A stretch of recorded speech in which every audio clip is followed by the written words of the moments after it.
Halo, saudari-saudara yang dikasihi oleh Tuhan. Terus kita rayakan anugerah kehidupan ya.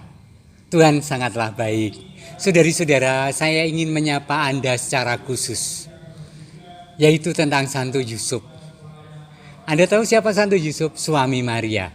Anda mungkin selalu berdoa, mohon doa dan restu dari Santa Perawan Maria. Tetapi sering atau biasakah kita memohon doa dari Santo Yusuf? Banyak orang tidak. Padahal doanya Santo Yusuf pada Tuhan, jos gandos, jos. Tenang, kalau Anda mencintai keluarga, doalah pada Santo Yusuf, Bapa keluarga. Kalau Anda ingin punya pasangan hidup yang selalu setia, berdoalah pada Santo Yusuf.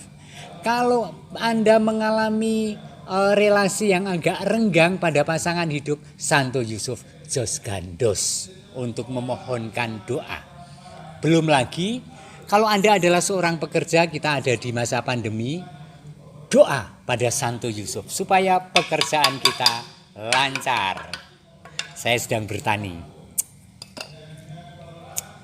Gitu. Nah, saudara-saudara, pada kesempatan ini Romo Dhani dan saya dan umat di Wonogiri mengundang Anda untuk bersama-sama Ekaristi Novena Santo Yusuf yang akan kita lakukan mulai tanggal 19 Maret jam 5 sore dan setiap tanggal 19 jam 5 sore. Mengapa dimulai 19 Maret? Karena itu hari pesta Santo Yusuf. Ayo, kalau kita bisa memohon pada Santo Santa lain, doa mereka, Santo Yusuf jos gandos. Saudari-saudara yang dikasihi oleh Tuhan, Bapak Suci itu mengeluarkan surat apostolik yang menyatakan bahwa tahun 2021 ini menjadi tahun Santo Yusuf. Nah, dokumennya judulnya adalah Patris Corde. Ya. Dikatakan di sana saya akan mengungkapkan beberapa poin dalam dokumen itu. Dikatakan di sana dalam pengantarnya, kita tahu bahwa ia adalah seorang tukang kayu. Yusuf hanya seorang tukang kayu yang rendah hati. Bertunangan dengan Maria, remaja, seorang laki-laki yang adil. Selalu siap sedia untuk melakukan kehendak Allah yang dinyatakan kepadanya dalam hukum dan mimpinya. Ini semua ada dalam kitab suci loh ya. Sesudah perjalanan panjang yang melelahkan dari Nazaret ke Bethlehem, ia melihat Mesias lahir di kandang. Karena di mana-mana tidak ada kamar untuk mereka. Ia menyaksikan para gembala menyembah Tuhan dan para majus yang mewakili Israel dan bangsa-bangsa lain tak bertuhan datang menyembah. Kemudian dikatakan oleh Bapak Suci, ia memiliki keberanian untuk mengemban peran kebapaan legal untuk Yesus. Di Bait Allah, 40 hari sesudah kelahirannya bersama dengan ibunya, Yusuf mempersembahkan putranya kepada Tuhan dan mendengarkan dengan takjub ramalan Simeon tentang Yesus dan Maria. Untuk melindungi Yesus dari Herodes, ia tinggal sebagai orang asing di Mesir. Setelah kembali ke tanah kelahirannya, ia tinggal di tempat tersembunyi, di desa kecil, terpencil, di Nazaret, di Galilea. Ketika tepatnya selama pesiaran di Yerusalem, mereka kehilangan Yesus yang berusia 12 tahun. Dan ia dan Maria mencarinya dengan penuh kekhawatiran. Dan menemukannya di Bait Allah ketika ia sedang berdebat dengan para alim ulama. Cukup lengkap cerita Santo Yusuf mendampingi Maria dan anaknya Yesus. Nah, ensiklik ini dikeluarkan dalam rangka 150 tahun pemakluman Santo Yusuf sebagai pelindung gereja Katolik. 150 tahun yang lalu diikrarkan Santo Yusuf pelindung gereja Katolik. Dan kemudian Bapak Suci merefleksikan begini.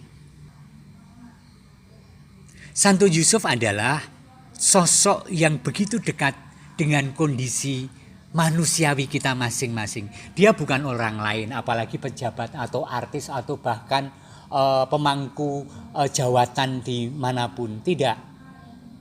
Tetapi Santo Yusuf itu adalah sahabat kita, saudara kita, bapak tua yang selalu mendoakan kita. Itu Santo Yusuf. Maka Bapak Suci mengatakan ini, bahwa beliau ingin sungguh-sungguh dalam bulan masa pandemi ini merefleksikan tentang siapa Yusuf. Beliau melakukannya dengan mengatakan begini, hidup kita dijalin bersama dan ditopang oleh orang-orang biasa, benar ya.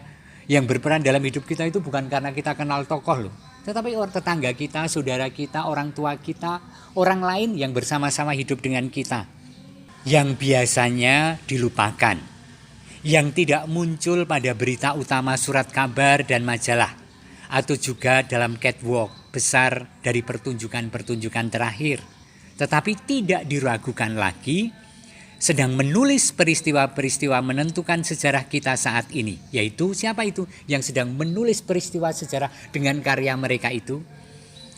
Disebutnya oleh Bapak Suci para dokter, perawat, penjaga toko, pekerja supermarket, petugas kebersihan, pengasuh, pekerja transportasi, para penegak hukum, relawan, imam, biarawan, biarawati, buruh, pekerja pabrik, tukang sapu, petani, peternak, dan seterusnya.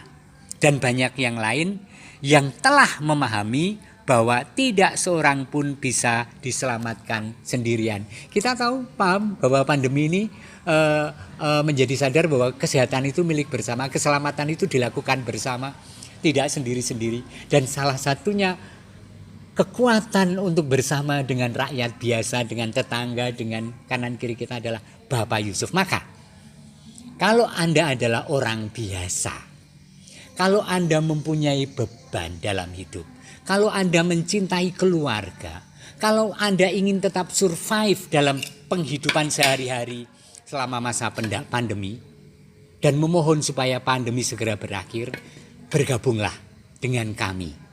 Kita bersama-sama akan merayakan Ekaristi Novena. Ingat, setiap tanggal 19 dalam bulan jam 5 sore disiarkan secara streaming oleh Komsos Santo Yohanes Rasul Wonogiri. Nah, ketik saja itu. Dan kita akan berjumpa setiap tanggal 19. Ayo, Tuhan memberkati Anda semua dan keluarga, Bapa dan Putra dan Roh Kudus. Amin.